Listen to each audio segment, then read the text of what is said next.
You see this picture on your screen right here? Ladies and gentlemen, you are looking at a picture of Eli Apple. He got absolutely cooked up, burnt up, fried up, sliced, diced, whatever you want to call it, in every shape and form. Whoa, before we go any farther, I want to make this extremely clear.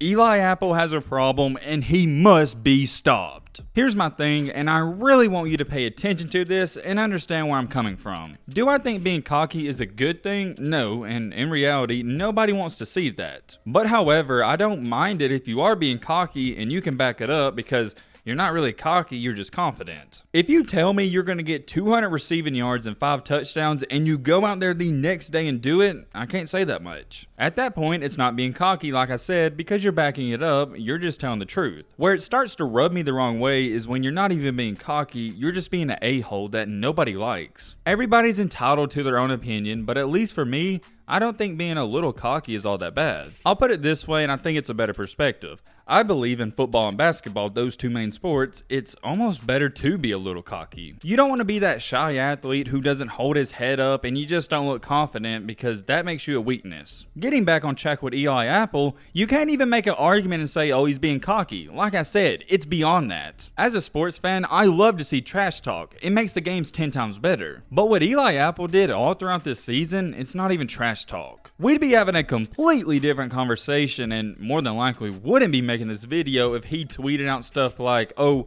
I'm gonna lock this person up and I'm gonna play great defense and blah blah blah blah. He doesn't even do that. For example, he goes on Twitter to subtweet tweets about Tyreek Hill and say he's a baby. And then shortly after the game against the Chiefs, it was a hard and fought close game. Instead of being satisfied with coming out with a win, he has to go on Twitter to say stuff. Look, I'm gonna tell you guys right now, I think you're a certified weirdo if you try to start or even think of starting beef online. But you're even that much more of a weirdo if you're a millionaire and in the NFL doing this stuff. I just simply don't understand. Please explain to me in the comment section. What's the point of this? You're a multi-millionaire, you play on a great team, but yet that's not good enough for you. You want to go on Twitter and just say stupid stuff. And what drives me even more insane is that Eli Apple isn't even that good. It'd be different if he was the greatest cornerback or defensive back of all time, but he's nowhere close. That's just how it goes, and I'm sure you watching this, you know some people like this in real life. The people who are always running their mouth, they're typically not the great one. You know why they're not great? Because they're too busy and concerned with off the field things. After the Chiefs game, he added Mecole Hardman and Tyreek Hill and said,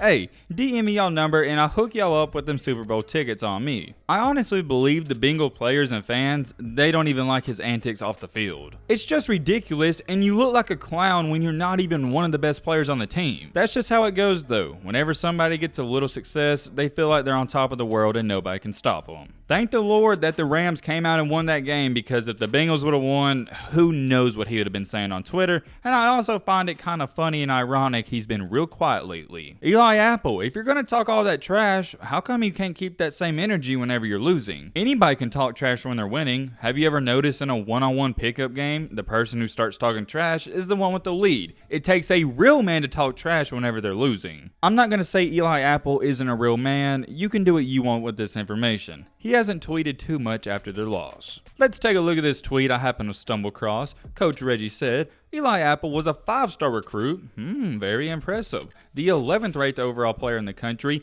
#1 cornerback in his state, and guess what? Cooper Kupp was a 0-star athlete and just won the Super Bowl MVP, was a player of the year, and won the receiving crown. Mr. Eli Apple, you're supposed to be this big and bad 5-star recruit. You're supposed to be the leader of the Bengals. You talk all this trash, but yet a guy with 0 offers out of high school and a 0-star recruit showed you up. Not only did he show you up, he had the game-winning touchdown on your head, and it was a one-on-one play. This wasn't even a pick play. This was simply my guy's better than you. And it all goes back to this. You look like a major clown whenever you talk all this trash, and you're not even that good. If you're great and you talk trash, you could more than likely get away with it, but this is just ridiculous. Oh, my bad. I said talking trash. He's not even talking trash. He's just an a-hole. Some of you might not understand this, but to me, it makes perfect sense as to why he's this way. Yo, Matt, what are you talking about? Well, you see, it's fairly obvious. Insecurities are extremely loud, however, confidence, it's not that loud. If you're insecure about yourself, you're more than likely going to do stuff like Eli Apple. But if you're confident like Cooper Kupp, you're not going to say that much. You know why Cooper Kupp doesn't go on Twitter and he stays to himself and doesn't speak that much? Because he knows he's the best. He's not insecure about it. Whereas for Eli Apple, all I see in him is insecurities. Whenever you have to go on Twitter to validate yourself and make yourself feel better and like you're this big bad player,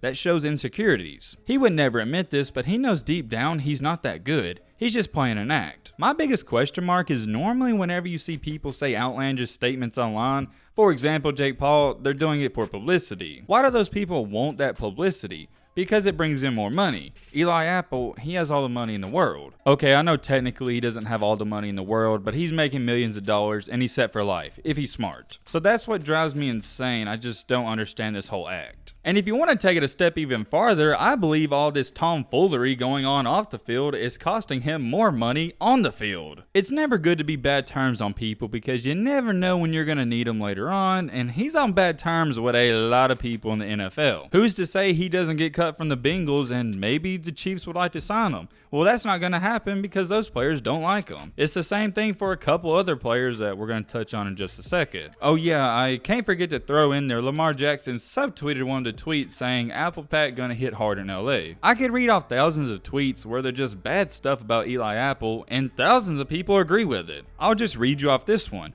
Odell is a Super Bowl champ and Eli Apple gave up the game-winning touchdown. All is right in the world, and that got 36,000 likes. Some people believe in karma, some don't. Some people believe in God, some don't. I myself happen to believe in both, and what just happened in the Super Bowl, it's definitely karma, and if it ain't karma, I don't know what is. Eli had to know if they did lose that game, all these people he was atting on Twitter and talking trash to, they was gonna come back and say something, and they did just that. After the game, Hardiman tweeted out, "Wish you was a better corner, bro, then the game-winning touchdown wouldn't have been scored on you." But hold on, he also added, "Eli Apple, it's cool, big bro. You might get one of these one day, but in the meantime, just go get better at your craft." Under that tweet, he showcased his very nice Super Bowl ring, and yeah, it is what it is. Nobody was mad at Miko Hardman for saying that because everyone was wanting that to happen. Eli Apple thinks he's in a movie and he's this villain that everybody hates, and no.